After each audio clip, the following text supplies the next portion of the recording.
सबको जय मसीह। कैसे हैं दोस्त? आशा करता हूँ आप लोग अच्छे होंगे। एक और मैं वीडियो लेकर आ रहा हूँ जिसका शीर्षक है, क्या मसीह में भाई या बहन आर्मी में या पुलिस में जा सकता है। आज उस टॉपिक पर हम बात करेंगे। कई बार मसीही भाई बहनों में इस प्रकार की एक सोच रहता है, एक मनसा रहता है कि हम मसीह हैं तो हमें फौज में, सेना में, आर्मी, पुलिस में नहीं जाना चाहिए क्योंकि वहाँ बहुत से प्रकार का हिंसा होता है, हत्या करना पड़ता है, हथियार लेना पड़ता है। और अब बाइबिल तो हमको ऐसा कुछ नहीं सिखाता। बाइबिल तो हमको प्रेम करना सिखाता है, मेल मिलाप के सिखाता है, हथियार पकड़ना नहीं सिखाता। तो इस प्रकार का सोच होता है। तो कुछ लोगों का कहना है उसमें क्या है, वो तो एक नौकरी है, हमको तो ड्यूटी करना है, उसमें वचन और मसीह बाइबल का क्या लेना देना, भाई वो तो नौकरी है। तो ऐसे भी सोच वाले हैं। तो इस प्रकार से कुछ लोग जाना चाहिए और कुछ लोग बोलते हैं नहीं जाना चाहिए। तो वास्तविकता है क्या, क्या कहती है इसके विषय में बाइबल, ये जानना बहुत ज़रूरी है एक मसीही भाई को, बहन को। मैं आगे आपको समझाता हूँ इसका वास्तविकता क्या है, बाइबल क्या कहती है इसके विषय में। यदि हम शुरुआत से ही देखा जाए तो उत्पत्ति 4:8 में कुछ इस प्रकार वहाँ पर लिखा हुआ है। मैं पढ़ना चाहता हूँ उत्पत्ति 4:8 में। वहाँ ऐसा लिखा है, तब कैन ने अपने भाई हाबिल से कुछ कहा और जब वे मैदान में थे तब कैन ने अपने भाई हाबिल पर चढ़कर उसे घात किया, यानी कि हत्या किया। तो हम सब जानते हैं, इस आयत को हमने कई बार पढ़े हैं कि जो हाबिल होता है, जो आदम हवा का बड़ा बेटा होता है, और जो कैन है वो बड़ा बेटा है उनका, और जो हाबिल है वो कैन का छोटा भाई है। तो एक समय होता है, जैसे बाइबल सिखाती है, एक समय के अनुसार पर जो कैन है वो, उनका मन सीधा नहीं रहता परमेश्वर की ओर से, वो दुष्ट की ओर से होता है। उसके अंदर में एक दुष्टता होता है, एक क्रोध होता है, एक गुस्सा होता है, और कैन जो है हाबिल का हत्या कर देता है। तो सबसे पहले मानव इतिहास में यदि एक मनुष्य का यदि हत्या हुआ है तो वो है हाबिल का, जो कैन ने अपने छोटा भाई हाबिल की हत्या किया है। और बाइबल इसके विरोध में बात करती है शुरू से ही। बाइबल इसके विरोध में, क्योंकि बाइबल हमको सिखाता है कि हत्या करना पाप है। तो ये तो पाप है। तो इसीलिए बहुत से मसीही भाई बहन इस शंका में रहते हैं, डाउट में रहते हैं कि नहीं, ये अच्छा नहीं है कि एक मसीह होकर हमें पुलिस में, आर्मी में, फौज में नहीं जाना चाहिए, क्योंकि उसमें बहुत कुछ होता है, खून खराबा करना, हथियार पकड़ना, हत्या करना, या शत्रु हमें मार सकता है। ऐसे बहुत से विचारधारा के लोग रहते हैं। पर बाइबल कुछ और ही प्रकार के कहता है मेरे दोस्तों। आइए हम देखते हैं परमेश्वर के वचन को, मत्ती और उसका 26 अध्याय, नया नियम से, मत्ती के उसके 26 अध्याय से हम कुछ आयतों को देख लेंगे। वहाँ पर इन सभी बातों को स्पष्ट है। जो आयत वहाँ पर लिखा गया वो आयत और भी मसीही भाई बहनों को कन्फ्यूजन में डाल देता है। एक प्रश्न खड़ा हो जाता है मेरे और आपके सामने इस आयत को पढ़ने से। मत्ती 26:52 में जब हम देखते हैं तो वहाँ पर कुछ इस प्रकार लिखा हुआ है, तब यीशु ने उससे कहा, अपनी तलवार म्यान में रख ले, क्योंकि जो तलवार चलाते हैं वे सब तलवार से नष्ट किए जाएंगे। तो फिर यहाँ तो स्पष्ट लिखा है बाइबल में कि प्रभु यीशु मसीह जो है, ये पतरस से कह रहा है कहीं न कहीं पतरस जो किया वो पूरी ही तरीके से गलत था। क्यों गलत था? क्योंकि प्रभु यीशु मसीह ने अपने लिए, अपने विषय में 3 बार भविष्यवाणी किया गया है कि देखिए मैं पापियों के हाथ में पकड़वाया जाऊँगा, लोग मुझे मारेंगे और गाड़ेंगे और मैं तीसरे दिन जी उठूँगा।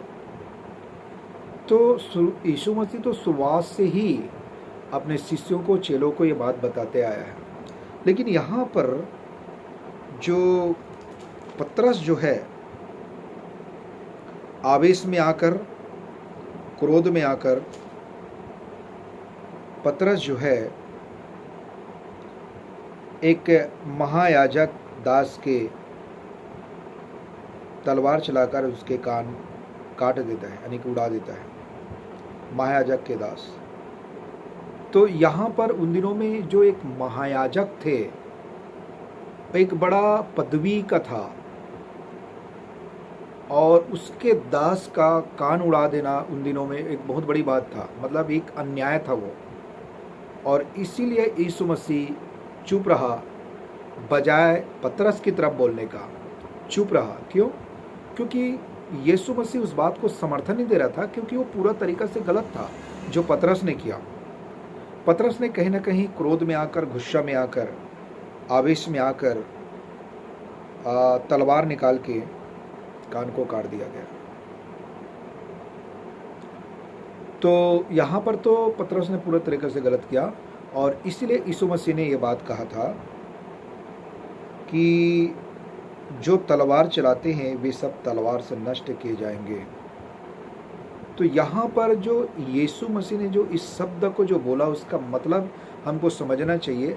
यदि कोई भी मसीही कहलाकर किसी हथियार को धारण करना या हथियार को लेकर गुस्से में आकर या क्रोध में आकर या आवेश में आकर, जैसे कई बार मसीही पर सताव होता है, तो गुस्सा में आकर, आवेश में आकर कहीं कोई हथियार का प्रयोग ना करे। इसलिए यीशु मसीह ने इस बात को स्पष्ट किया है, जो तलवार चलाते हो तलवार से नष्ट किए जाएंगे। इसका मतलब है बाइबल इन चीज़ों का विरोध करता है, ये गलत है पूरी रीति से। बाइबल स्पष्ट सिखाता है कि हमको पलटा नहीं लेना चाहिए, जैसे हम रोमियो की पत्री में भी देखेंगे आगे जाके, मैं उनको बताऊंगा आगे जाके। तो ये तो पूरी तरीके से गलत है। लेकिन कहीं ना कहीं मसीही भाई बहनों के अंदर में एक प्रश्न खड़ा हो जाता है, एक सवाल खड़ा हो जाता है, फिर हम क्या करें? क्या हमारे देश की रक्षा के लिए एक मसीही भाई बहन क्या पुलिस में, आर्मी में, फौज में भर्ती हो सकता है? तो हम बहुत बारीकी से और बहुत ध्यान से हम परमेश्वर के वचन को हम देखेंगे।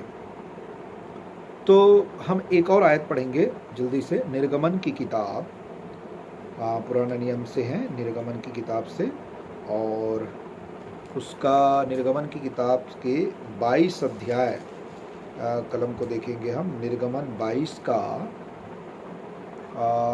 2 और 3 निर्गमन 22 का 2 और 3 मैं वचन पढ़ा हूँ। 2, यदि चोर सेध लगाते हुए पकड़ा जाए और उस पर ऐसी मार पड़े कि वह मर जाए, तो उसके खून का दोष ना लगे।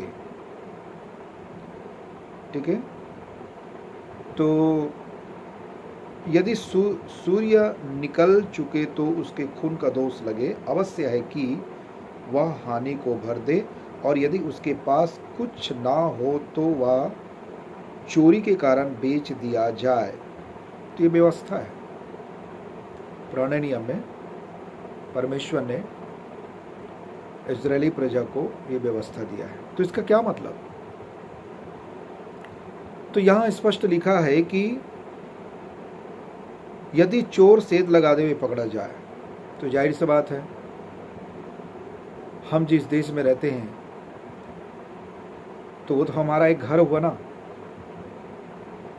और उस देश की रक्षा के लिए, सेवा के लिए यदि हम पुलिस में या आर्मी में जाना चाहे तो यहाँ पर जो बाइबिल जो सिखा रहा है उस बातों को गंभीरता से हमको लेना है, उन बातों को ध्यान से देखिए। तो जैसे मैंने कहा उत्पत्ति की किताब में, तो हत्या करना पाप है, ठीक है।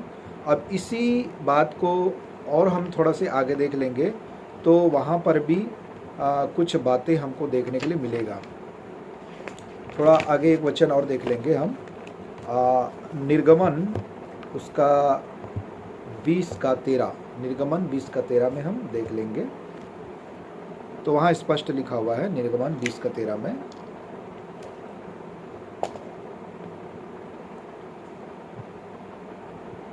तो मैं पढ़ना चाहूँगा। 20:13 में स्पष्ट लिखा हुआ है कि तू खून ना करना, तू खून ना करना, नहीं कि हत्या ना करना। यदि हमारे देश में, जिस देश में मैं रहता हूँ, वो मेरा एक प्रकार से घर है, क्योंकि परमेश्वर ने मुझे वो देश दिया है। यदि मैं गांव में रहता हूँ, शहर में रहता हूँ, तो मतलब तो वही है कि मैं चाहे गांव में रहूँ या शहर में रहूँ, लेकिन परमेश्वर ने तो मुझे देश दिया। तो उस देश में यदि कोई प्रकार के शत्रु घात कर रहा है, चोरी कर रहा है, या हमारे देश को किसी न किसी रीति से वो नाश करना चाहता है, बर्बाद करना चाहता है,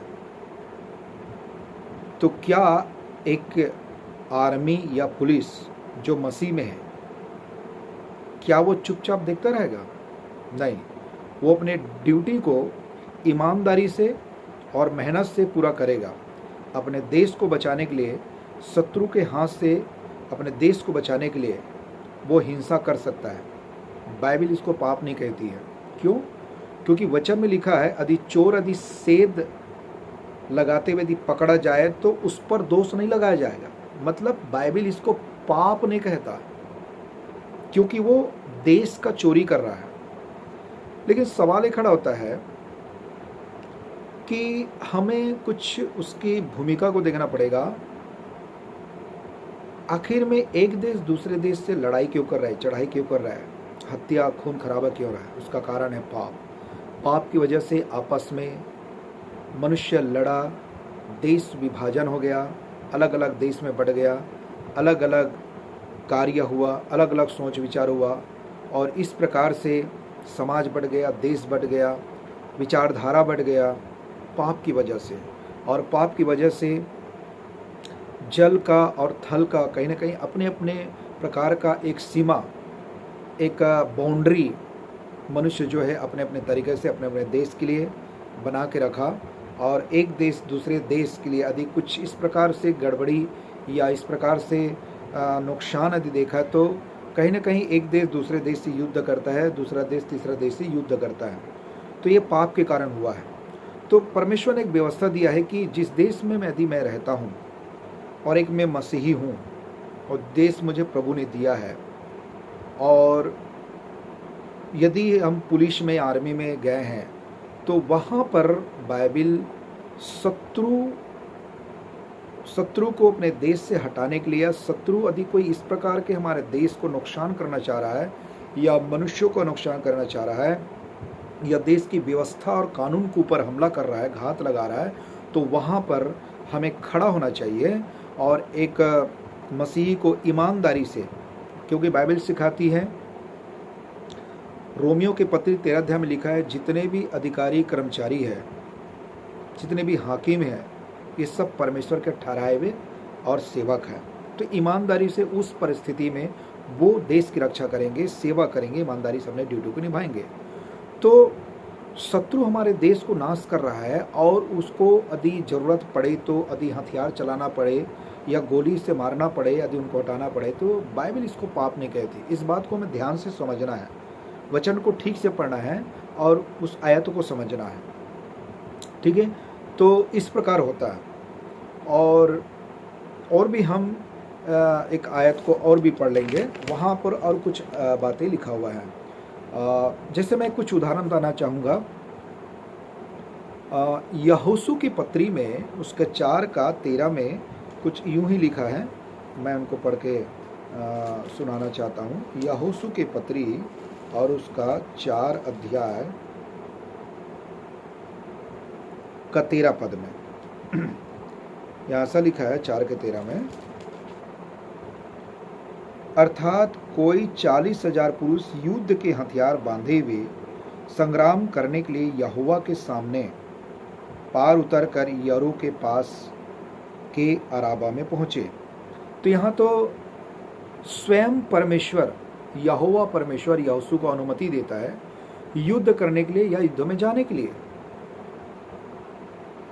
तो ये व्यवस्था तो स्वयं परमेश्वर ने दिया है अपने देश को, अपने अपने देश के हित के लिए, अपने देश की रक्षा के लिए। यदि अनरीति से या गलत ढंग से शत्रु किसी देश को हानि पहुंचा रहा हो तो यहाँ पर तो परमेश्वर का अनुमति है, परमेश्वर ने व्यवस्था ठहराया है। क्योंकि परमेश्वर अपने न्याय में ये नहीं चाहता कि कोई शत्रु आके किसी देश को बिना वजह बिना कारण से अनरीति से उसको नाश करे। परमेश्वर का इच्छा नहीं है, उसके न्याय में नहीं है। इसलिए परमेश्वर चाहता है कि देश में, देश को बचाने के लिए, देश की रक्षा करने के लिए हर देश में पुलिस, आर्मी, फौज का व्यवस्था है और एक परमेश्वर ही नहीं दिया है ताकि अपना अपना देश की उचित रीति से देखभाल कर सके और रक्षा कर सके। ठीक हमारे भी देश में इस प्रकार है। तो हमारे देश के जो जवान भाई बहन लोग हैं, जो आर्मी में है, पुलिस में है, मिलिट्री में है, फौज में जो भर्ती हैं, वो इस प्रकार के अपने देश के साथ काम करता है, रक्षा करता है ईमानदारी से, पूरी मेहनत के साथ। तो और हम एक आयत और देखेंगे इसी रीति से परमेश्वर ने स्वयं, जैसा उत्पत्ति की किताब हम 14 अध्याय की कुछ आयतों को देखेंगे तो वहाँ पर अब्राहम के विषय में लिखा हुआ है जो मैं आप लोगों को पढ़कर दिखाना चाहता हूँ। उत्पत्ति 14 अध्याय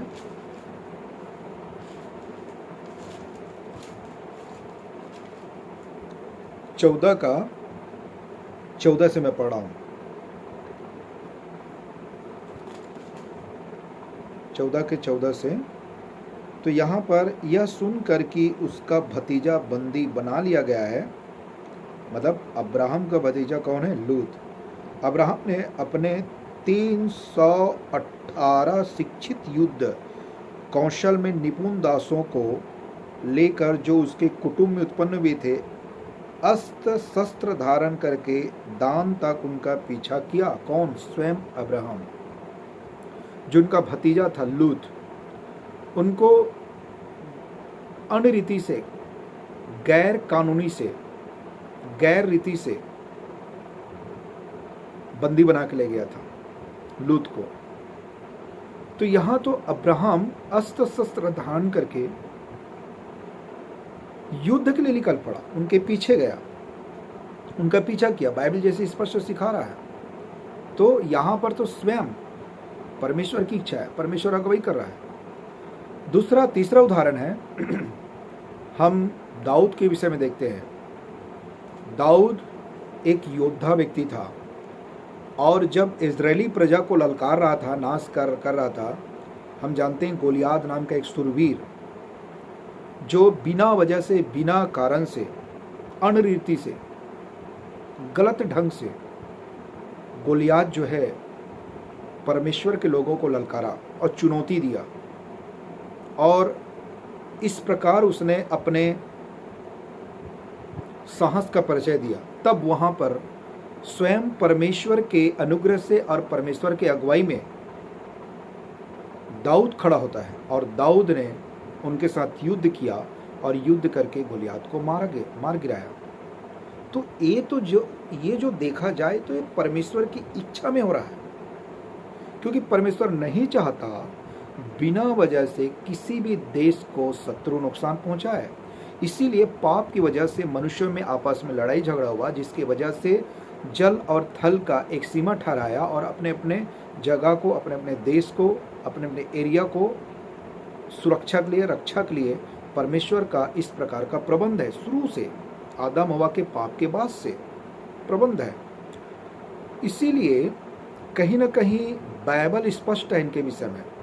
एक वचन और देखते हैं नहम्याह में, यूहन्ना 10 का 30 कलम में कुछ इस प्रकार बाइबल हमको सिखाती है। जो वचन से हम देखेंगे 10 का 30 कलम को हम देखेंगे तो वहाँ पर ऐसा लिखा है मैं और पिता एक हैं।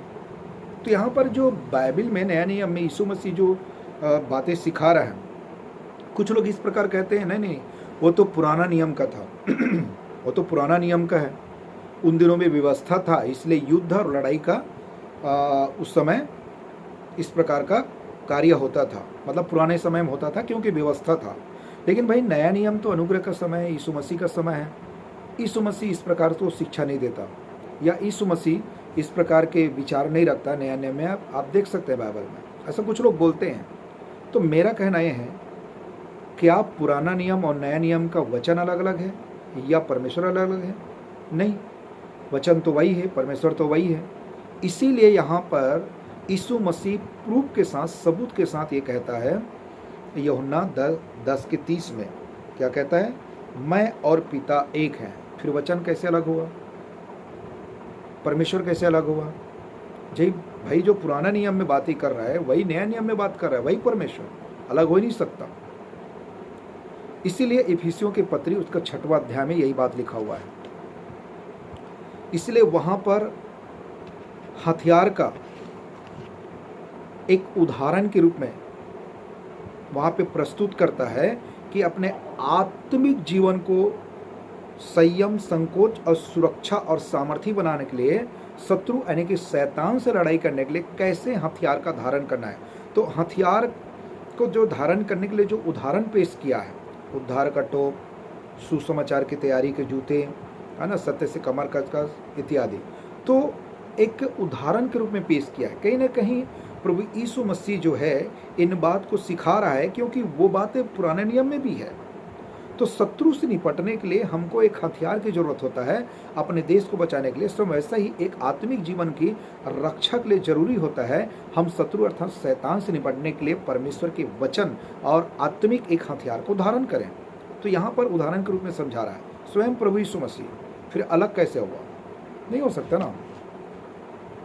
और हम पढ़ेंगे लूका 22 के उसके 26 में एक और आयत हमको देखेंगे, बस रोचकदार ये वचन है।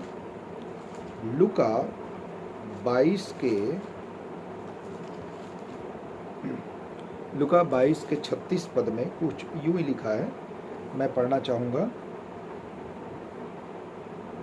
उसने उनसे कहा, परंतु अब जिसके पास बटुआ हो वह उसे ले, और वैसे ही झोली भी। और जिसके पास तलवार न हो, ध्यान से सुने इस वचन को, जिसके पास तलवार न हो वह अपने कपड़े बेचकर एक मोल ले। यानी कि इसको दूसरे शब्द में यदि मैं समझाऊं तो ऐसा है, प्रभु यीशु मसीह ऐसा कह रहा है जिसके पास यदि तलवार नहीं है तो अपने कपड़े को बेचकर वो एक तलवार खरीद ले। तो यीशु मसीह ने ऐसा क्यों कहा अपने शिष्यों को? इसका एक कारण है, मैं आगे बताना चाहता हूँ। उन दिनों में क्या होता था, यीशु मसीह के समय में, उस समय रोड नहीं थे, विज्ञान साइंस इतना आगे नहीं थे, लाइट नहीं थे, बिजली नहीं थे, रोड नहीं था, मतलब इतना फैसिलिटी, इंटरनेट, विज्ञान इतना विकसित नहीं था उन दिनों में। तो उन दिनों के समय में चोर, डाकू, गुंडा जो है लोगों को घात करते थे, उनको लूट देते थे या उनको प्राण घातक हथियार से हमला कर देता था उस समय। इसलिए यीशु मसीह समय को, परिस्थितियों को देखते हुए अपने शिष्यों को, चेले को ये बात सिखा रहा है स्वयं कि अपने आत्मरक्षा के लिए, अपने जीवन को सेव करने के लिए एक हथियार रखना है। अब इसका मतलब ये नहीं है कि बाइबल या परमेश्वर हमको ये सिखा रहा है कि हमको हथियार लेके फिरना चाहिए, या वो हथियार से हमको जब भी हमको कोई बोले अन्य रीति से या सताव करे तो हमें उस पर हमला करना चाहिए या हथियार से उन पर घात करना चाहिए, हमला करना चाहिए। ऐसा बाइबल नहीं सिखा रहे और ना ही मैं ऐसा सिखा रहा हूँ। लेकिन यीशु मसीह उन समयों को, उन कालों को, उन परिस्थितियों को देखकर, क्योंकि उस समय ऐसा ही था, तो वो बस इतना ही सिखा रहा है प्रभु यीशु मसीह की अपने साथ अपने व्यक्तिगत जीवन को शेप करने के लिए चोर से, गुंडा से, मवाली से, है ना, इस प्रकार से अपने आप को सेव करने के लिए, सुरक्षा के लिए ये आप रखना है, क्योंकि इसमें कोई बुराई नहीं है, कोई पाप नहीं है। तो इन बातों को समझना, यहाँ पे स्वयं प्रभु यीशु मसीह बोल रहा है, ठीक है। तो अब हम बात करते हैं देश की, आर्मी की, पुलिस की। लेकिन यहाँ पर एक सवाल खड़ा हो जाता है, यदि मैं पूछूं कि मसीही को ये सोचकर आर्मी में या पुलिस में या किसी भी और भी पद में अधिकारी के रूप में यदि जाना है, तो हमारी सोच ऐसा नहीं होना चाहिए कि वहाँ पर मुझे एक अच्छा काम करने का मौका मिलेगा, ज़्यादा से ज़्यादा पैसा मिलेगा और मैं अच्छे से घूम पाऊँगा, इसमें ऐशो आराम है, ज़्यादा मेहनत करना नहीं पड़ेगा, मैं अपने लिए कुछ ज़्यादा ही कुछ कर पाऊँगा। एक ऐसा सोच, एक ऐसा विचार एक मसीही के अंदर में नहीं होना चाहिए, बल्कि ये होना चाहिए कि यदि परमेश्वर की इच्छा में, परमेश्वर के अगुवाई में, यदि परमेश्वर मुझे पुलिस में या आर्मी में, फौज में यदि भेजता है, तो मैं पूरी ईमानदारी और विश्वास योग्यता के साथ अपने देश के साथ मैं काम करूंगा, मेहनत के साथ, ईमानदारी से, और रक्षा भी करूंगा। तो कुछ लोग ऐसा सोचते हैं, पर ये बाइबल के अनुसार नहीं है। एक सच्चा मसीह को यदि परमेश्वर अपनी इच्छा में देश की रक्षा के लिए, मान लो आर्मी में या पुलिस में जो भेज भी दिया, तो हमेशा अपने ईमानदारी से ड्यूटी करते हुए हमें वचन में बढ़ना चाहिए, विश्वास योग्यता के साथ रहना चाहिए, क्योंकि देश परमेश्वर का है, हम भी परमेश्वर का है, और परमेश्वर देश की रक्षा करना चाहता है। यदि हमारे देश को कोई भी प्रकार के शत्रु हमारे देश को नुकसान पहुंचाना चाहता है, तो ईमानदारी से वहां पर खड़ा होना है और हथियार का प्रयोग करना है उस शत्रु को हटाने के लिए। उस शत्रु को यदि मारना भी पड़े हथियार से तो मारना है, क्योंकि बाइबल इसको पाप नहीं कहती। तो बाइबल किसको पाप कहती है? क्योंकि बाइबल में तो लिखा है हत्या ना करना। तो ये किस प्रकार की हत्या की बात हो रही है? ये जो है व्यक्तिगत हत्या की बात हो रही है यहाँ पर, जैसा खून ना करना। यदि एक व्यक्ति व्यक्तिगत किसी व्यक्ति को जानता है और उससे बैर करता है या कोई भी कारण से झगड़ा लड़ाई हो जाता है और उसके कारण कहीं उनको हत्या ना करना, बाइबल ये सिखा रहा है। लेकिन यदि कोई शत्रु हमारे देश को नुकसान पहुंचाना चाहता है, तो ध्यान दीजिए, यहाँ पर तो व्यक्तिगत शत्रुता नहीं है, क्योंकि वो शत्रु ना हमको जानता है ना हम उनको जानते हैं। तो फिर ये तो उसमें बात तो नहीं आई, क्योंकि हमने उससे कभी मिला नहीं, ना वो हमसे मिला है। लेकिन हम तो पूरी ईमानदारी से हम ड्यूटी कर रहे हैं, अपने देश की रक्षा कर रहे हैं, और वो शत्रु बनकर हमारे देश को नाश करना चाहता है, घात करना चाहता है, व्यवस्था को खराब करना चाहता है, तो वहाँ तो एक मसीही भाई हो, बहन हो, ईमानदारी से अपना काम करना है, और हथियार चलाने की ज़रूरत पड़े तो हथियार चलाना चाहिए।